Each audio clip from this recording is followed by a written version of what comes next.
네, 안녕하십니까. 저는 아주대학교 신소재공학과의 이재현입니다. 저는 이제 그 대학에서 이제 재료공학을 전공을 했고요. 그 이후에 이제 연구를 하는 과정에서 이제 다양한 이제 나노 소재를 합성하고 그러한 나노 소재를 활용하는 그런 연구들을 주로 해왔습니다. 그래서 오늘 그 강연 같은 경우에는 제가 이제 제목으로 이제 연필로 나노 소재를 그리다라고 했는데 여러 가지 나노 소재를 이제 연구를 했지만 그 중에서 이제 제가 최근에 이제 관심 있어 하는 재료가 이제 2차원 형태의 나노 소재이고요.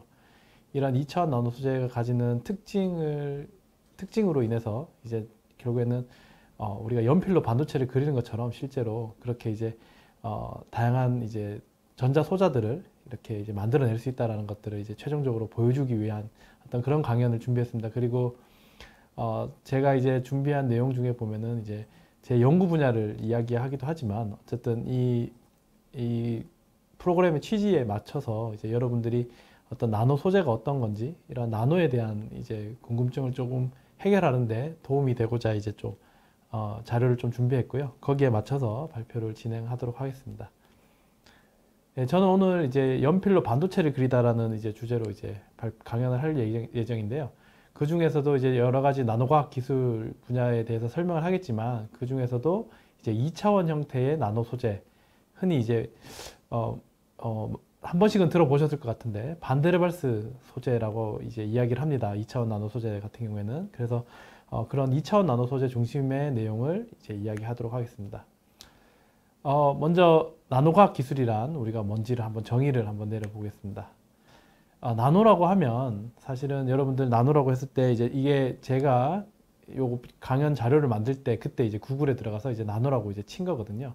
그래서 이제 구글에서 나노를 입력하면 근데 이제 보니까 이제 검색하는 사람의 스타일에 따라서 이제 검색되는 그게 좀 다르긴 한데 제가 이제 검색을 했을 때는 그림에서 보는 것처럼 이 소형차가 이렇게 검색이 됩니다. 이게 이제 이 차가 있는데 이게 뭐냐면 이제 인도에 이제 타타 그룹이라고 있거든요. 인도에 우리나라로 치면 S그룹 같은 이제 가장 큰 이제 대기업이라고 보시면 될 것 같습니다. 그래서 인도에서 나온 이제 타타 자동차에서 이제 출시된 자동차인데 아직도 아마 단종이 지금 단종됐을 겁니다. 그래서 이제 근데 그때 당시에 출시될 때 굉장히 이제 전 세계적으로 이제 관심을 많이 가졌던 차죠. 왜냐면은 차 가격이 250만 원 정도, 300만 원 정도밖에 안 됐습니다. 그래서 최소한의 기능으로 굉장히 작은 경차를 이렇게 만들었을 때 이 자동차 회사에서 이제 이름을 나노라고 붙였습니다. 그러니까 나노라고 하면 우리가 딱 봐도 작은 걸 의미한다라는 것들을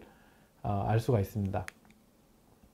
그래서 나노 같은 경우에는 이제 뭐 여러 책이나 이런 데서도 봤겠지만은 이제 소인, 그러니까 굉장히 작은 이런 사람들, 영화에서 보는 그런 소인들 있죠. 그런 것들에 이제 예전에 이제 그리스어에서 따온 용어라고 보시면 되겠습니다. 그러니까 굉장히 작다라는 걸 얘기한다라고 보시면 됩니다. 근데 작다라는 게 어느 정도냐? 이제 아무래도 이제 과학을 하거나 하면은 이제 그런 거를 이제 어떤 문장으로 얘기한다기보다는 우리가 이제 숫자로 이제 많이 이제 정의를 많이 내립니다. 사람들이. 그래서 이제 숫자로 정의를 해보게 되면 10의 마이너스 9승, 그러니까 0이 9개가 달려 있는 거죠. 그러니까 1, 0, 0, 0, 0 이렇게 해서 0이 9개 분의 1 정도 되는 크기입니다. 그래서 이제 뭐 요거는 아래쪽에 이제 요런 단위 여러분들이 이제 익숙한 학생도 있고 그렇지 않은 학생들도 있는데 그러니까 쉽게 생각하면 10의 마이너스 9승을 우리가 나노라고 한다 그러면 이제 우리가 밀리미터는 익숙하시죠. 그러니까 이제 작아지는 걸로 치면은 1cm, 그러니까 1m 기준으로 1m에 1000분의 1이 1mm가 되는 거고요. 그 다음에 여기에 1000분의 1, 그러니까 1000분의 1이 다시 더해지면은 여기 지금 마이크로미터가 됩니다. 10의 마이너스 6승. 여기에 다시 1000분의 1이 더 작아지면은 나노미터가 되는 겁니다. 그러니까 굉장히 작아지는 거죠. 이 크기로 키우는 걸로 넘어가 버리게 되면 이제 여기 보시면은 이제 1m에서 우리가 1000m가 되면 킬로미터가 되는 거죠. 킬로라고 합니다. 거기에 다시 1000이 되면 메가가 되죠. 거기에 1000이 되면 기가가 됩니다. 그러니까 1기가 미터라고 하면은 여러분들 상상도 못할 크기잖아요. 그거를 이제 반대로 작게 만들면 1나노미터가 된다라고 보시면 되겠습니다. 그래서 굉장히 작은 크기를 나타내는 게 이제 나노다라고 보시면 될 것 같아요. 나노. 그래서 여기 나오는 뭐 책이나 이런 데 보게 되면은 이제 우리가 사람들의 머리카락에 비해서 이제 어떻게 보면 10만 배 더 작은 사이즈를 가지고 있는 게 이제 나노미터다라고 이야기를 하게 되는데, 어느 정도 크기냐 이렇게 우리가 감안을 해보게 되면, 여기 보시면은 여기 이제 요게 핀홀, 우리가 흔히 이제 뭘 생각하면 되냐면 이제 그 바늘 같은 거 생각하시면 된다. 바늘처럼 굉장히 작은 이제 핀인데, 옷핀 같은 거 있죠. 옷핀. 그래서 이제 여러분들 세탁소 이런 데 가면 쓰는 핀, 굉장히 작은 핀이죠. 이 그림은 목같이 생겼는데 이게 이제 핀입니다. 핀, 옷핀. 그래서 이게 1밀리언 나노, 100만 나노미터 크기입니다. 이게 굉장히 큰 거죠. 그러니까 실제로 1나노미터 정도 되게 되면은 여기 보시면은 하이드로젠, 우리가 원자 주기율표, 여러분들 중학교, 고등학교 과학 때 이제 우리가 배우는데, 그런 이제 원자 주기율표 기준으로 나오는 가장 작은 크기의 원자, 수소죠, 수소가 10개 정도 되면은 뭐 7나노 정도 된다라고 되어 있습니다. 그러니까 나노미터를 다루는 사람은 이런 원자의 크기에서 이제 크기를 키웠다, 작게 했다, 아니면 그 원자 수준에서 다양한 형태를 만드는 그런 연구들을 한다라고 보시면 될 것 같아요. 요 뭐 적혈구 같은 경우에도 7,000 나노미터. 그러니까 우리가 이런 것들은 현미경으로도 볼 수 있죠. 현미경으로 볼 수 있는데, 현미경으로 볼 수 있는 것보다도 훨씬 작은. 그래서 일반적으로 여러분들이 아마 학교에서 있는 그런 현미경으로는 이렇게 이제 나와 있는, 아까 제가 나노미터의 1000배 하면 마이크로미터라고 했죠. 이런 마이크로미터 크기는 현미경으로 우리가 볼 수 있습니다. 하지만 나노미터 크기, 그러니까 뭐 0.1 마이크로면 100나노 정도 되겠죠. 100나노 정도까지도 우리가 관찰을 할 수 있는데, 이게 1나노, 2나노, 3나노 이렇게 정도 되는, 10나노 이하 정도 되는 진짜 나노미터 크기는 이제 현미경으로도 굉장히 관찰하기가 거의 어렵다. 뭐 특수 현미경을 써야지만 이제 관찰을 할 수 있는, 그렇게 굉장히 작은 크기라고 보시면 될 것 같습니다. 이제 이러한 나노는 우리가 감이 안 오잖아요. 감이 안 오는데, 이러한 나노 크기는 사실은 우리가 이미 경험을 하고 있습니다. 나노 크기가 어느 정도, 뭐 1나노가 어느 정도냐라고 경험을 한다 그러면 여러분들 손톱을 보시면 될 것 같아요. 손톱이 생각보다 빨리 자라죠. 특히나 이제 저 같은 어른 말고 이제 여러분들 중학생이나 중학교 이럴 때 한창 클 때는 손톱도 빨리 자랍니다. 제가 이제 6살 아이가 있는데, 아이들이 손톱이 굉장히 빨리 자라거든요. 성장기에 같이 크니까 손톱도 같이 빨리 자라게 됩니다.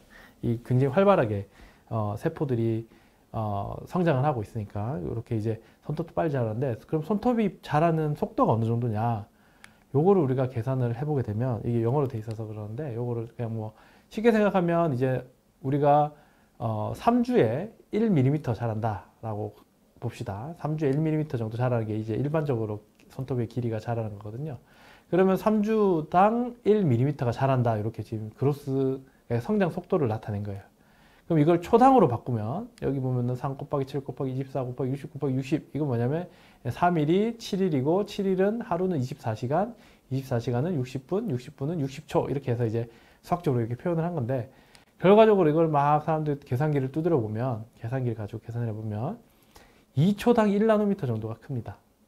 그러니까 지금 제가 얘기하는 2초당 1나노미터 큰다라고 하는 순간 2나노미터, 3나노미터가 손톱이 자란 거예요. 그러니까 굉장히 작은 크기긴 하지만, 이것도 결국에는 시간이 굉장히 이제 지나면은 우리 눈에도 보인다라는 얘기가 되는 거죠. 어쨌든 굉장히 작은 크기로 자란다. 작은 크기, 굉장히 작은 크기다라는 것들을 이제 여러분들이 그렇게 좀 약간 감으로 이제 생각을 하시면 될 것 같아요. 1나노가 어느 정도냐, 단순히 숫자로 본다기보다는 이렇게 손톱을 한번 생각을 하시고, 2초당 1나노, 지금 얘기하는 동안 한 30나노 정도 손톱이 자랐다 라고 생각을 하시면 될 것 같습니다.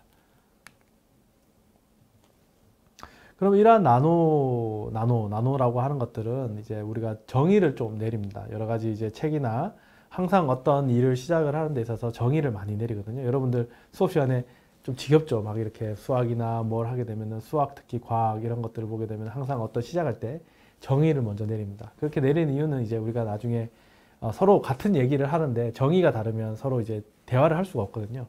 그래서 이제 이러한 나노를 연구하는 사람들, 나노를 이제 활용하는 사람들 사이에 이제 올바른 서로 간에 서로 대화를 하거나 이제 뭐 어떤 문제를 같이 하는데 이제 도움을 받기 위해서 이제 정의를 좀 내렸습니다. 그래서 이제 나노과학 기술에서 나노과학이라고 하는 거는 이건 이제 교과서에 나와 있는 내용입니다. 나노과학이라고 하는 거는 수 나노미터에서 수백 나노미터 크기의 물질을 만들고 그 나노물질을 물질에서 나타나는 새로운 성질을 연구하는 학문이 나노과학입니다. 그래서 몇몇 학교, 대학교나 이런 데서 보면은 나노과학학과가 있습니다. 나노 기술학과라기보다는 나노과학학과를 주로 많이 만드는데 학과명이 아마 과학을 많이 붙일 겁니다. 그래서 이제 새로운 성질을 연구하는 학문이다라고 보시면 되고요. 나노기술이라고 하는 거는 나노 스케일의 물질을 기초로 실생활에 유용한 나노 소재, 나노 소자, 나노 시스템을 디자인하고 분석하고 제작하는 것. 즉, 저런 과학에서 나오는 기반 연구를 통해서 그걸 가지고 우리가 뭐 제품을 만들어낸다라고 보시면 되겠죠. 쉽게 생각하면 우리가 학문으로 굳이 따지자면 쉽게 생각하면 자연과학에서 우리가 물리, 화학, 생명과학 이런 데서 나오는 기초 연구를 바탕으로 공학이나 전자공학에서는 어떤 우리 실생활에 필요한 전자 소자도 만들 수도 있고 뭐 지금 나오는 이런 인터넷이 되게 만드는 이런 시스템을 만들기도 하는 거죠. 그래서 그렇게 과학과 기술을 나누듯이 나노에서도 똑같이 나노과학 그리고 나노기술을 나눈다라고 보시면 되겠습니다.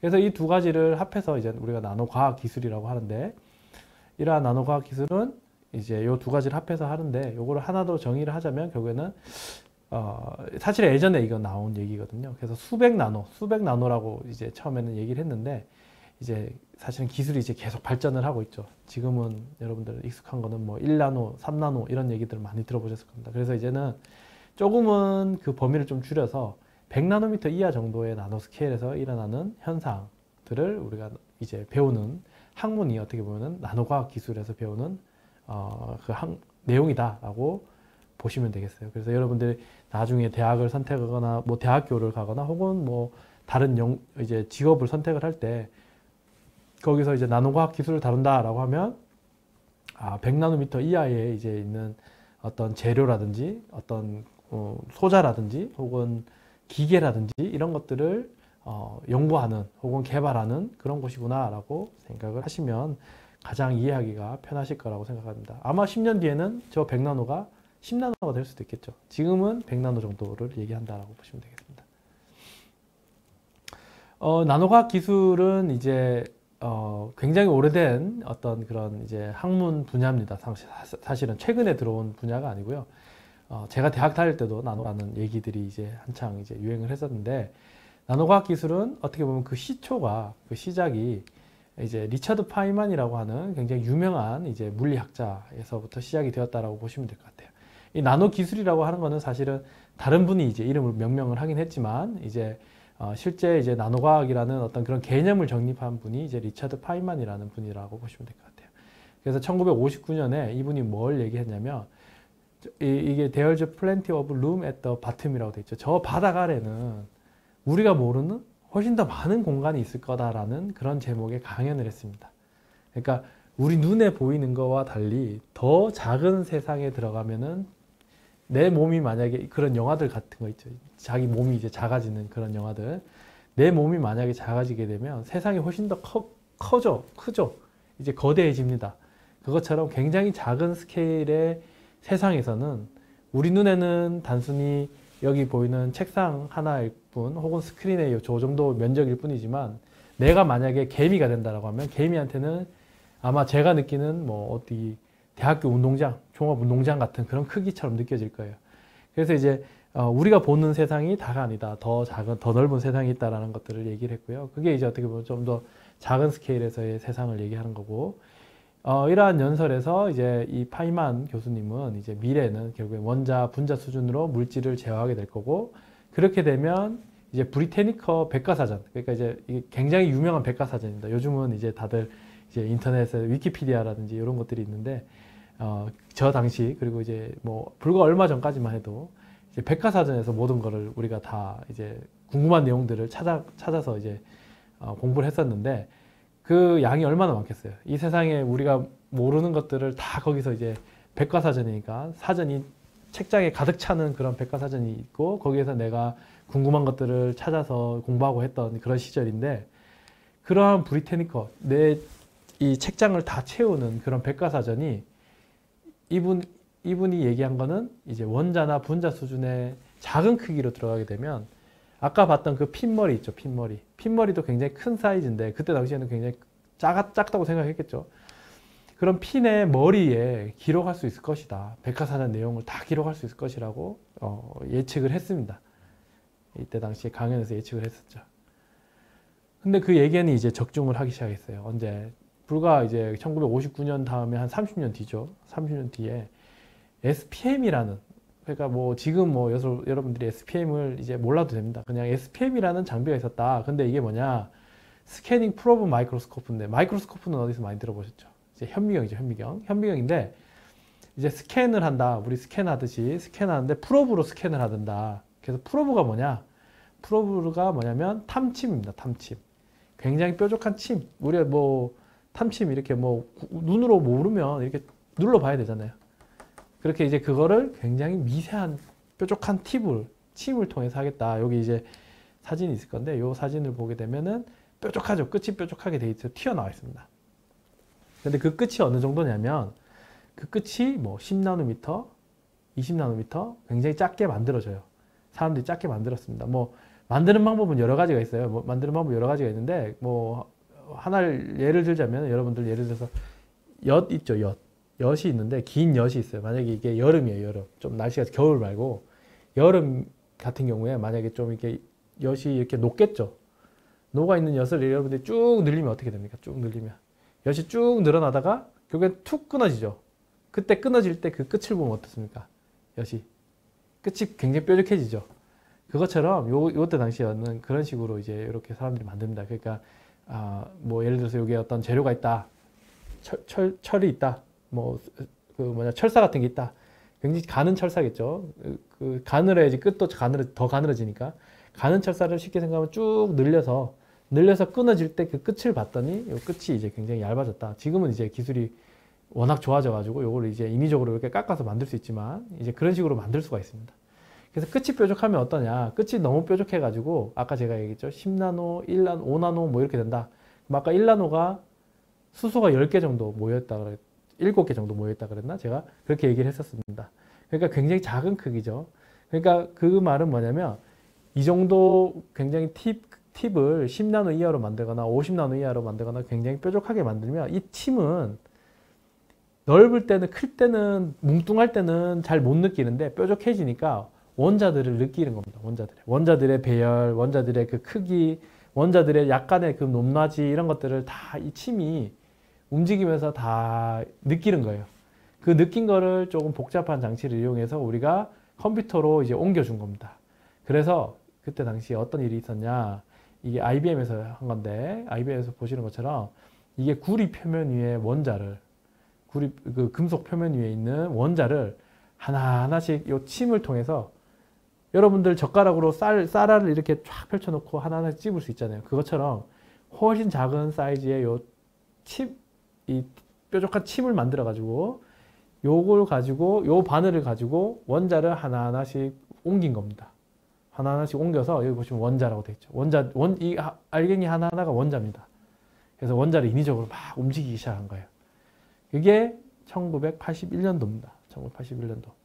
제가 태어나는 것보다 더 옛날인데, 굉장히 옛날에 이걸 다 했어요, 사람들이. 그리고 나서 이게 점점 기술이 개발되면서 이제 원자 저거 하나 옮기는데 굉장히 오래 걸리겠죠. 시간이 아주 오래 걸렸는데 한 1999년도가 되면서 그래도 또 20여 년이 흘렸죠. 20년 정도, 18년 정도, 19년 정도 이렇게 흘렀는데 그 다음에 사람이 어떤 얘기를 했냐. 체드 머킨이라는 교수님 계세요. 지금도 계시고 지금도 이제 굉장히 유명한 교수님입니다. 미국에 이제 일리노이에 계시는 교수님이신데 이 교수님이 어떤 걸 개발했느냐. 그러면 그때 당시에 그러면 그렇게 원자를 움직이는 거 말고 원자 움직이는 것도 뭐 굉장히 작게 만들 수가 있겠죠. 근데 아까 예언한 게 뭡니까? 예언한 게 이 백과사전을 그 핀 헤드에 다 넣을 수 있다라고 얘기를 했습니다. 그래서 이분이 한 게 뭐냐면 아까 얘기했던 그 침 있죠. 요 AFM이라고 하는 거는 이제 뭐 똑같은 얘기인데 아까 SPM 중에 하나인데 팁이라고 되어 있는데 요게 이제 뾰족한 그 핀의 그 끝부분입니다. 뾰족한 부분이 있어요. 이 뾰족한 부분 위에, 여기 위에 우리 만년필 아시죠? 여러분들 만년필. 만년필이 뭡니까?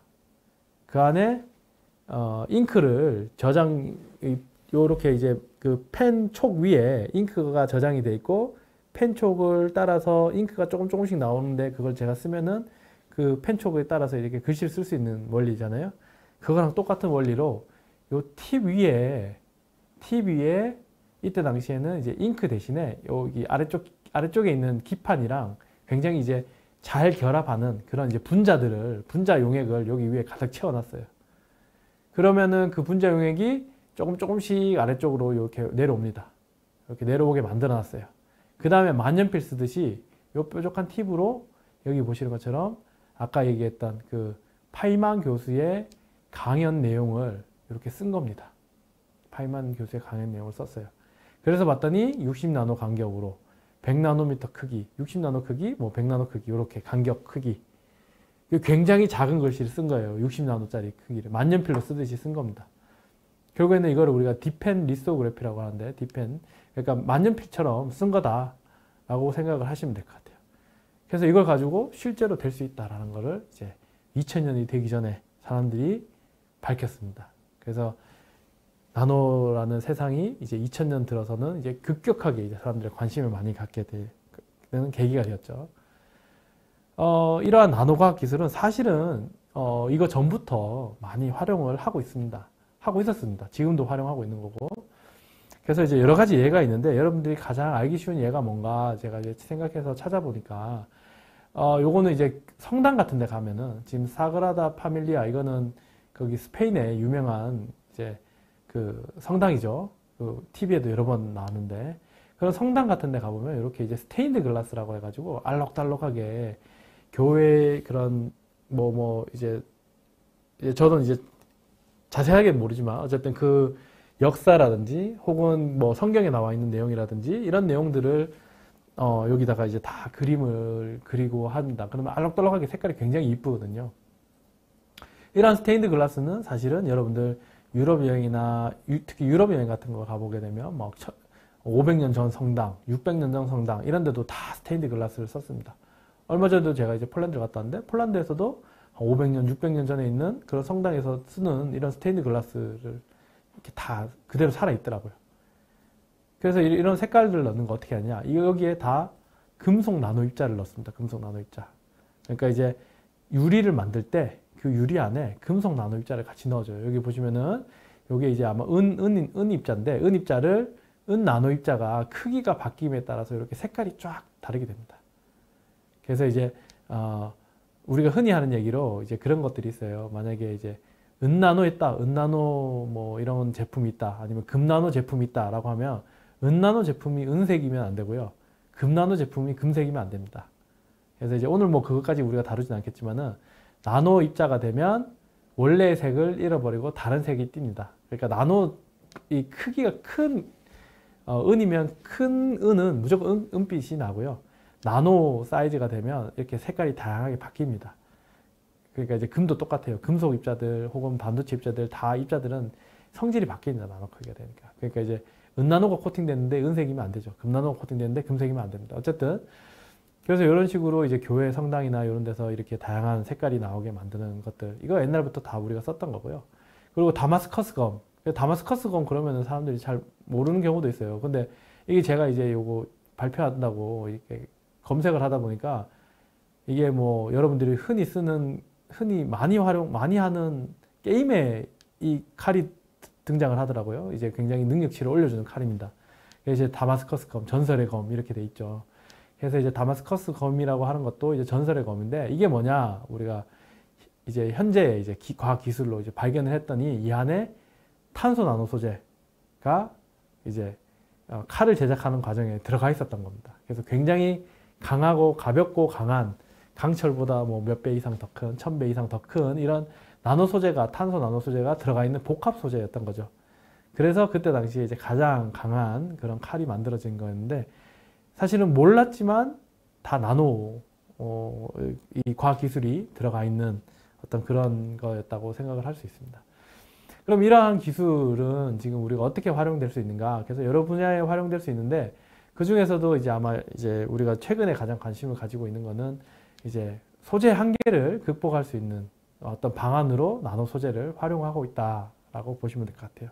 그래서 가장 관심 있는 분야 뭐가 있느냐? 여러분들 이제 지금 요즘에 하도 뉴스에 많이 나오니까 여러분들도 관심이 많을 것 같아서 제가 이거를 하나 예로 가져왔는데 반도체죠, 반도체. 여러분들 반도체 관련해서 이제 조금이라도 이런 나노 기술이라든지 혹은 뭐 과학이나 이런 거에 관심 있는 학생들은 아마도 신문 이런 걸 펼치면 아마 오늘도 또 반도체 얘기가 아마 신문에도 항상 있었을 겁니다.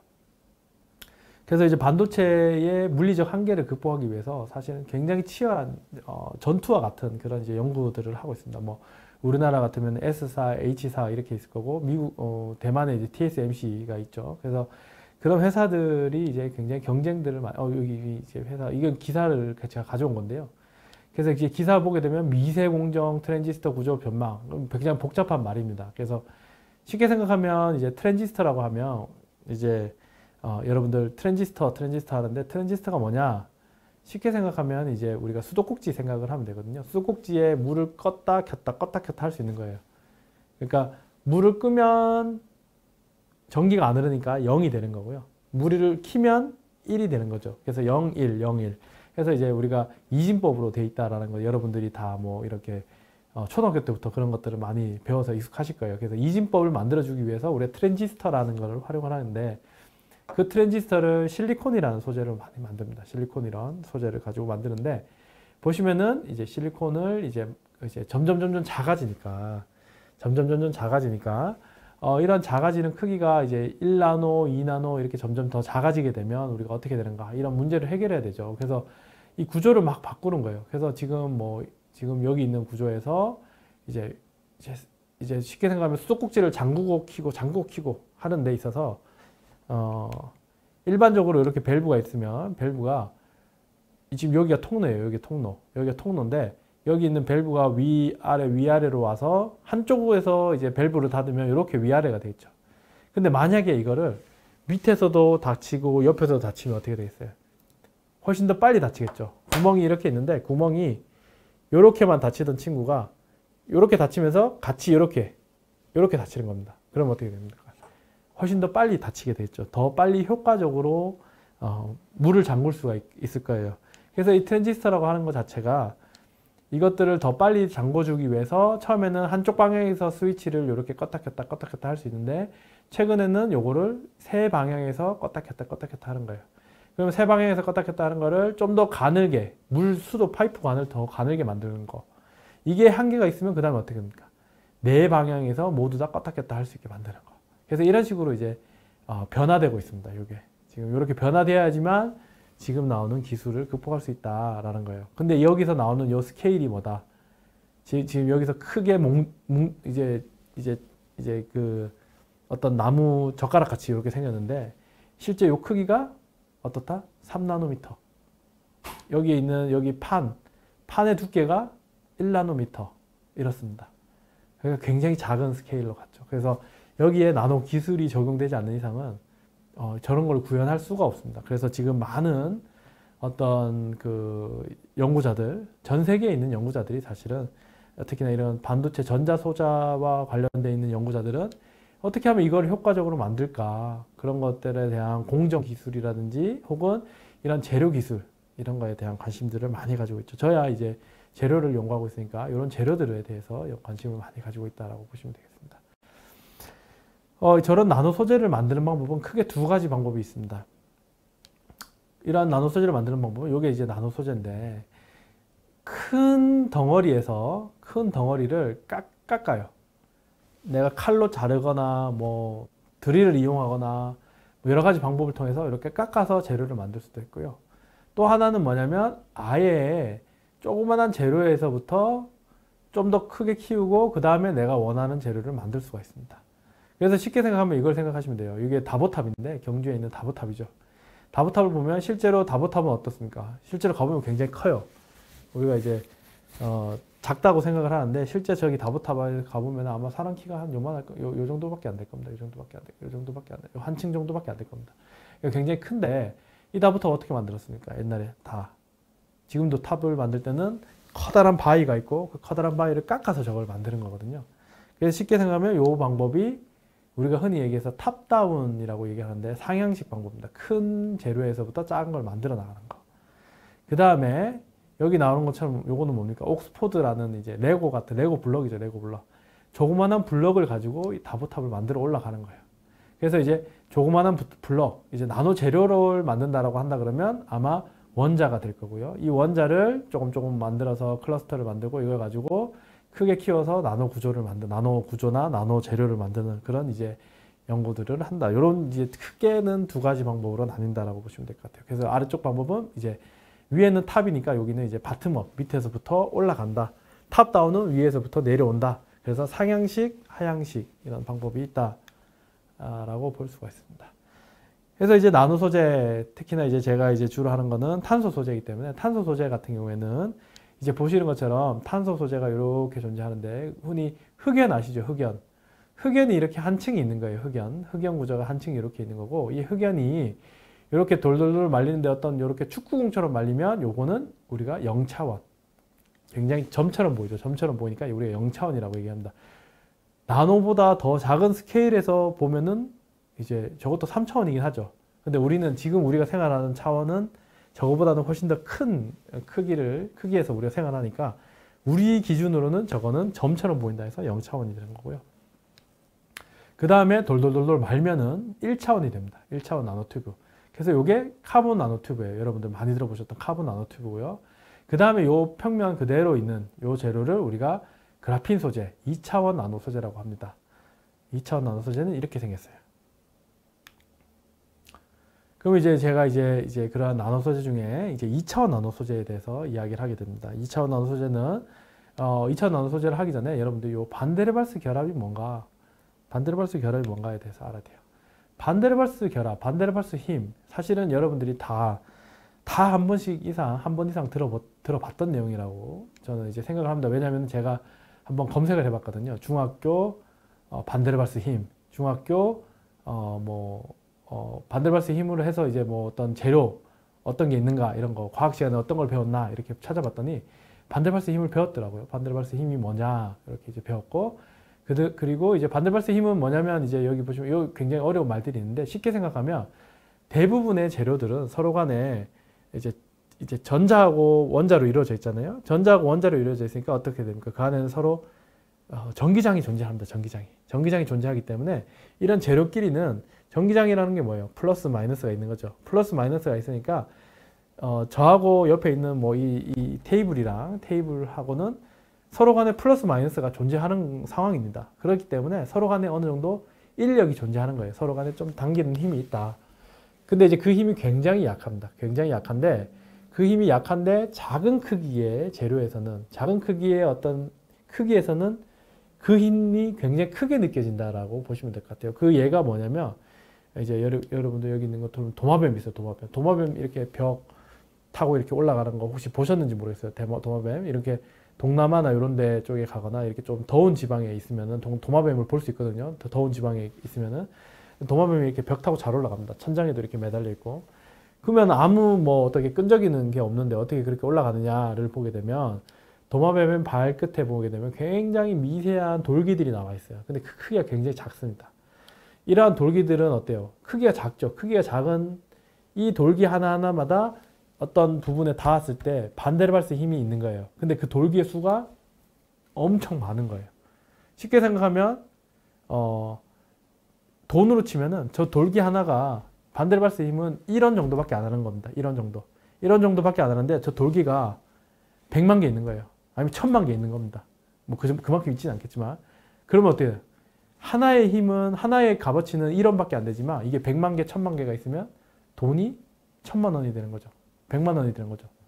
엄청 크게 느껴지죠. 그러니까 힘도 굉장히 작은 힘을 가지고 있지만 이 돌기가 많으니까 그 힘이 다 더해지면 이 도마뱀의 무게를 무게보다 더 큰 힘을 이제 반데르발스 힘으로 가지고 있는 겁니다. 그래서 떨어지지 않고 벽에 이제 붙을 수 있는 그런 원리라고 보시면 돼요. 그래서 우리가 무시할 수 있지만 무시할 수 없는 힘이 이제 반데르발스 힘입니다. 특히나 그 무시할 수 없는 그런 영역이 뭐냐면 어디에 활용이 되냐면 이렇게 서로 간에 반데르발스 힘으로 결합되어 있는 재료들. 거기에 이제 우리가 무시할 수 없는 거예요. 특히 여러분들 중학교 과학 시간에 나옵니다. 조항 광물 중에 흑운모라고 배워요. 그래서 운모는 얇게 잘 쪼개지는 특징이 있는 광물이다. 이렇게 돼 있죠. 얇게 잘 쪼개지는 광물이다. 왜? 제가 이제 그걸 배웠는지 안 배웠는지 모르지만은 어쨌든 이렇게 이제 표현이 되어 있는데 이게 왜 그러냐? 아까 본 것처럼 탄소 소재에서 이렇게 2차원 소재가 되어 있다. 이런 평면이 2차원 소재라고 되어 있는데 이 재료들은 재미나게도 뭐냐면 이 평면상으로는 굉장히 강한 이제 공유 결합으로 이루어져 있어요. 강한 결합으로 이루어져 있는데 위아래로는 결합을 할 수 있는 어떤 발이 없습니다. 결합을 막 여러분들 그런 발 이용을 해서 막 옆에랑 원자랑 이렇게 결합을 한다 이런 식으로 이제 배웠을 건데 위아래로는 이렇게 결합을 할 수 있는 발이 없어요. 즉 결합을 할 수가 없습니다. 다른 어떤 재료가 와도 이 재료들은 그냥 살포시 올라가 있을 뿐이지 결합을 할 수가 없어요. 우리가 결합이라고 하는 거는 이제 전자를 서로 나누거나 공유하거나 플러스 마이너스 이온을 서로 이제 같이 이제 중성화를 만들거나 하는 그런 것들이 이제 강한 결합이라고 하는데 그런 결합 없이 오직 반데르발스 결합으로만 돼 있습니다. 그러니까 우리가 이 음모 같은 경우에는 이렇게 해서 분리하면은 여러분들 쉽게 분리가 돼요. 그래서 이제 여러분들이 다 배웠던 이런 내용들이 이제 2차원 나노 소재의 가장 큰 원동력이 됩니다. 이걸 발견하게 된 원동력이 되는 거죠. 그래서 뭐냐면 여러분들이 가장 많이 알고 있는 것처럼 스카치 테이프 메소드 방법 많이 들어보셨을 거예요. 2010년에 노벨상을 받았죠. 2010년에 노벨상을 받았는데 이제 2010년에 노벨상을 받았고 여기 보시는 건 진짜로 3M 테이프를 가지고 흑연도 대표적인 거죠. 대표적인 예입니다. 그 반데르발스 결합으로만 되어 있는 굉장히 약한 결합으로 층상 이제 구조를 이루고 있는 게 흑연이죠. 이 구조를 테이프를 통해서 여러 번 뜯었다 뺐다 한 다음에 우리가 어떤 기판에 옮겼다가 뺀 다음에 광학 현미경으로 그냥 본 거예요. 뭐 굉장히 좋은 현미경 이런 것도 아닙니다. 그냥 눈으로 봐도 사실은 보이긴 하거든요. 광학 현미로 봤더니 하나의 탄소층 하나의 두께를 가지고 있는 그러니까 흑연의 한 층이 이렇게 벗겨져서 존재한다는 겁니다. 그래서 이거를 최초로 발견하신 분이 여기 이제 맨체스터 대학의 이제 가임 교수님 그리고 노브셀로프 교수님이에요. 그래서 노브셀로프 교수님은 30대 때 받았죠. 30대 후반에 받았습니다. 이걸 발견하고 그래핀을 발견하고 한 7년인가 2004년, 2003년 이때 논문이 처음 나왔으니까 거의 한 7, 8년 만에 노벨상을 받은 거예요. 그래서 이제 굉장히 왜 받았냐? 사실은 최근에도 노벨상 이제 수상자들이 나오는데 대부분 이제 백발이시죠. 할아버지 아니면 할머니들입니다. 굉장히 연세들이 많으세요, 일반적으로. 근데 이제 굉장히 젊은 나이에 받았죠. 그리고 발견한 지 얼마 되지 않아서 받았습니다. 왜 그러냐? 이게 실제로 구현된 제품은 없지만 결국에는 이거는 이제 기존의 나노 소재에서 보지 못했던 그런 이제 상용화나 이런 것들을 충분히 이룰 수 있을 거라고 그 당시 결과로만 봐도 충분히 이룰 수 있을 거라고 다들 생각을 했기 때문이거든요. 왜 그러냐? 기존의 나노 소재 0차원, 1차원 같은 경우에는 굉장히 장점들이 많이 있습니다. 근데 치명적인 단점이 있어요. 우리 눈에 보이지가 않습니다.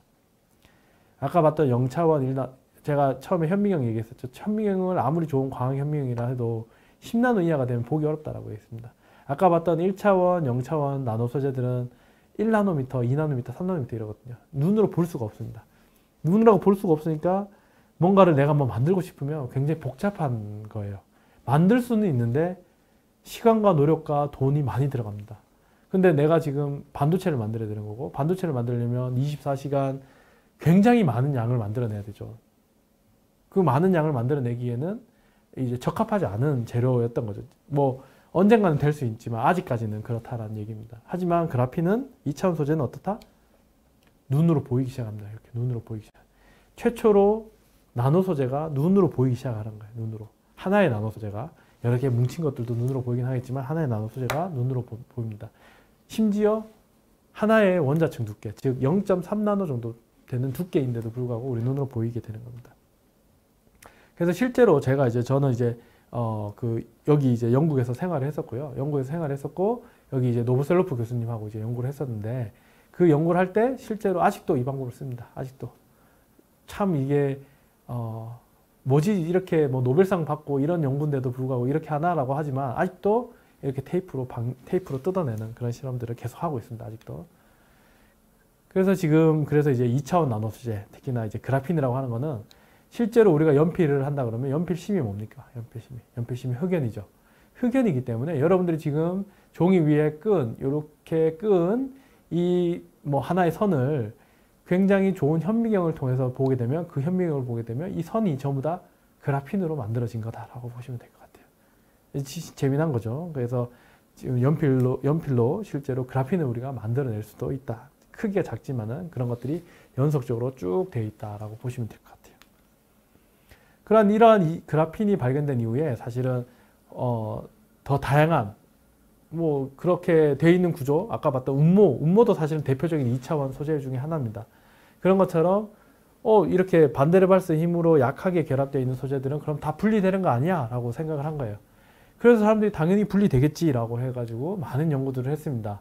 그래서 여기 이제 뭐 그라핀 패밀리라고 하는데 실제로 지금 수십 가지 이상의 수백 가지라고 제가 할 수는 없지만 제가 조사를 하진 않았으니까 정확하게는 모르지만 적어도 제가 아는 선에서는 수십 가지 이상의 이런 재료들이 나왔고요. 이런 재료들은 우리가 주변에서 보는 큰 재료들 있죠. 실리콘부터 해가지고 여러분들 여기 이런 포인터에 들어가는 이런 재료들, 안에 들어가 있는 재료들, 여러분들 옷 이런 거의 특성을 다 복사할 수 있는 그런 재료들마다 이런 특성들을 다 가지고 있어요. 그래서 이런 재료들이 지금 실제로 다 발굴이 되었고 굉장히 많은 발굴이 되었고 이거를 지금도 사람들이 계속 발굴을 해내고 있습니다. 그래서 이런 것들을 통해서 2차원 소재를 통해서 우리가 다양한 응용들을 할 수 있는 거고 사실은 이런 것들을 많은 연구들을 해가지고요. 사실은 여기 나와 있는 것처럼 아까 얘기했던 반도체 소자 만드는 것부터 해가지고 뭐 투명 전극, 에너지 소자, 센서, 감지 소재, 배터리 심지어 어떤 것도 있냐면 예를 들어서 여러분 건축물, 콘크리트랑 이런 재료들랑 섞어서 콘크리트, 나노 재료가 들어가 있는 콘크리트, 이런 옷 있죠. 옷. 전기가 흐르는 섬유 뭐 그런 것들, 전기, 안경테 이런 것들 다 연구를 했습니다. 사람들이. 그래서 이런 가능성이 있다라는 것들을 이미 검증을 했었고요. 그래서 이제 다양한 것이 이제 이러한 응용 제품들이 주변에서 이제 하나둘씩 나오기 시작하죠. 뭐 최근에 보면 TV 보니까 신발 같은 거 이런 데서 이제 그라핀이 들어갔다 이렇게 이제 광고들을 많이 하고 있는데 이러한 2차원 나노 소재가 들어가 있는 제품들이 굉장히 많습니다. 근데 2차원 나노 소재는 근데 그 중에서도 아까 얘기했었던 우리 반도체의 한계를 극복하는데 이 2차원 나노 소재를 사람들이 많이 활용을 하고자 해요. 왜? 아까 그림 기억나시는지 모르겠는데 반도체의 발전의 이제 로드맵이라고 하는데 우리가 흐름 최종 목표는 뭐냐? 이렇게 판상 형태, CT 형태라고 하는데 종이들이 저렇게 쫙 올라가 있는 형태로 반도체 소자를 만드는 겁니다. 근데 얘기한 것처럼 두께가 불과 1나노, 1.5나노에 불과하죠. 1나노, 1.5나노의 굉장히 고품질의 고성능의 소재를 내가 만들고 싶어. 그러면은 어떻게 해야 되냐? 여러 가지 방법들이 있겠지만은 아까 본 것처럼 이런 그림 보면은 딱 떠오르죠. 이 재료 하나 뜯어서 만들면 그냥 한 번에 해결이 되죠. 그러다 보니까 사람들이 이러한 2차원 나노 소재가 사실은 초박형 혹은 초소형 반도체를 만들어낼 수 있는 가장 기본 되는 빌딩 블럭은 레고 블럭 하나를 생각하시면 됩니다. 레고 블럭 한 개 한 개를 우리가 이런 건물을 세울 때 들어가는 블럭 하나라고 생각을 그래서 이제 용어를 이제 빌딩 블럭이라고 이제 명명을 하는데 그거에 대한 빌딩 블럭으로 활용할 수 있다. 그래서 이러한 소재들을 만들고 구조화시켜서 하게 되면 최종적으로는 지금 우리가 들어가 있는 칩들 있죠. 우리 스마트폰이라든지 컴퓨터에 들어가 있는 칩을 2차원 나노 소재를 이용을 해서 만들면 우리가 다 만들 수 있겠구나 라고 사람들이 희망을 지금 가지고 있습니다. 가지고 이제 많은 연구들을 하고 있다라고 보시면 될 것 같아요. 그럼 이런 2차원 소재를 이제 확보하는, 이제 만드는 그런 연구들을 이제 사람들이 많이 할 건데, 이제 제가 이제 제 연구는 사실 굉장히 복잡하기 때문에 제가 이제 마지막에 이렇게 소개를 해드리려고 합니다. 그래서 2차원 소재를 확보하는 방법 중에 이제 여러 가지가 있지만 그 중에서 이제 제가 하고 있는 연구들 중에 하나를 이제 설명을 하려고 해요. 그래서 사실은 내용이 조금 복잡합니다. 그래서 그림만 보고 이해를 하시면 됩니다. 그림만 보고. 그래서 이제 저는 이제 어떤 걸 하느냐. 아까 본 것처럼 재료들이 층이 막 이렇게 이루어져 있죠. 층이 이루어져 있습니다. 그러면 그걸 층을 사람들이 이제 테이프를 막 뜯는다고 했죠. 테이프로 뜯어낼 때 사실은 이제 실험실에서만 쓰고 있어요. 아직까지는. 왜? 이제 테이프로 뜯는다라고 하면은 이제 여러분들 이제 뭐랄까 랜덤하죠. 그러니까 이제 그 어떤 규칙이 없다라고 생각을 합니다. 예를 들어서 어떤 층이 이렇게 쫙 나 있는데 층이 나 있는 재료를 위에 여러분들 테이프를 붙였다 뗐을 때 한 층만 벗겨질까 두 층만 벗겨질까 세 층만 벗겨질까라고 생각을 했을 때 아무도 그거는 몇 층이 벗겨진다라고 얘기할 수 없어요. 왜? 내가 이게 뜯는 속도라든지 뭐 여러 가지 복합적인 요인으로 인해서 그 형성되는 그 크랙, 이제 균열이 생기고 그 균열이 어느 정도 깊이까지 가서 이렇게 뜯겨지느냐 이걸 아무도 예측할 수 없습니다. 근데 재미나게도 예전에 사람들이 어떤 연구를 했냐면 이 위에 코팅되는 코팅 재료의 특성에 따라서 혹시 이 균열의 크기가 바뀌지 않을까라는 연구들을 한 거예요.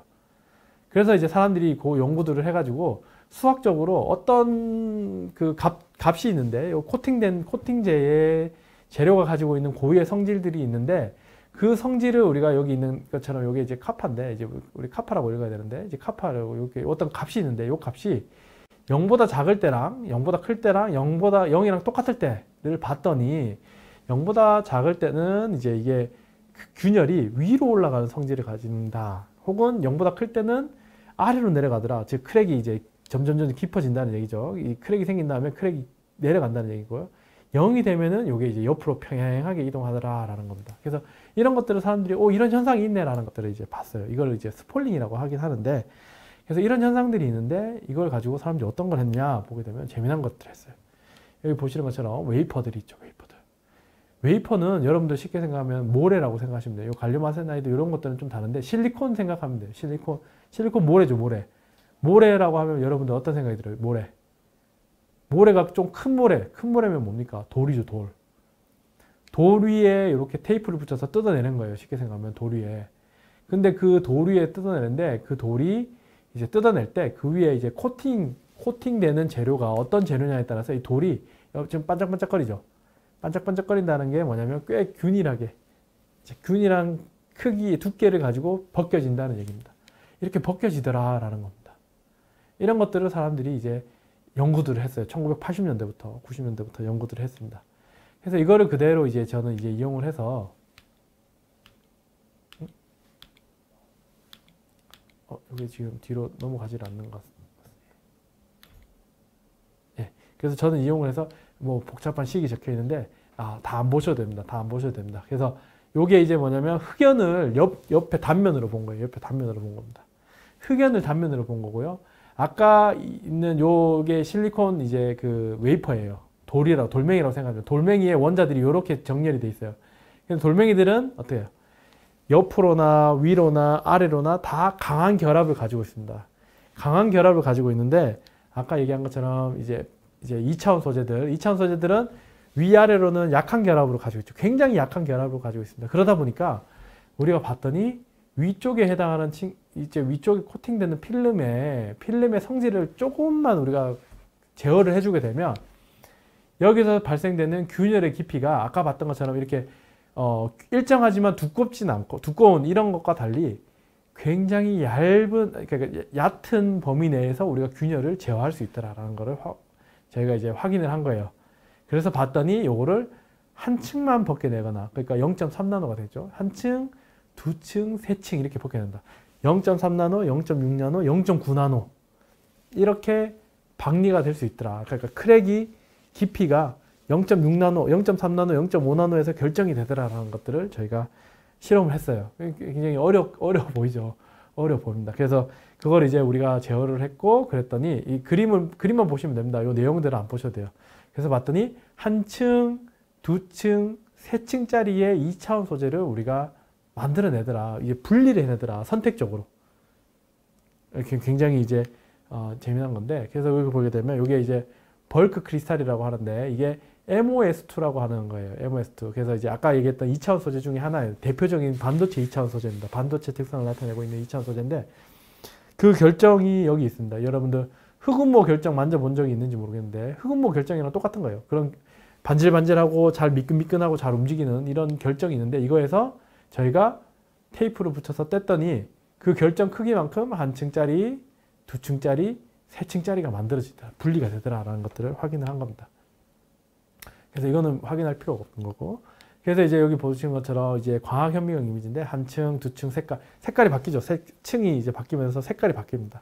그래서 점점 두꺼워지는 색깔을 볼 수 있는데, 그래서 보게 되면은 이제 이제 크기가 곱하기 되는 거죠. 1배, 2배, 3배 이런 식으로 점점 크기가 이제 커져서 이제 이렇게 이제 선택적으로 분리할 수 있더라라는 겁니다. 그래서 이러한 연구들을 제가 이제 했고요. 이러한 연구들을 통해서 이제 제가 이제 생각하는 거는 뭐냐면, 이건 뭐 이런 거는 제가 볼 필요 없습니다. 그래서 이제 한 층, 두 층, 세 층 다양한 재료들로 우리가 할 수 있었다. 그래서 이제 설명을 하면 좋은데, 요거는 이제 넘어가는 걸로 하고 결과를 이제 얘기하자. 그러면 결과적으로는 뭡니까?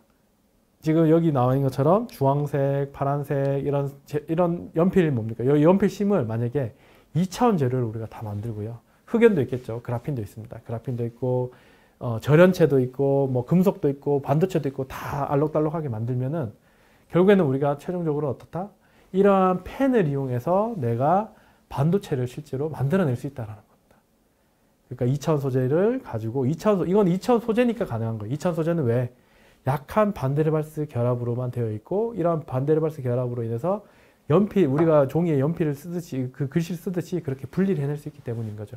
그래서 이렇게 분리를 해내면 알록달록한 형태의 저렇게 무지개 모양들 만들어내듯이 우리가 반도체도 만들어낼 수 있다는 거.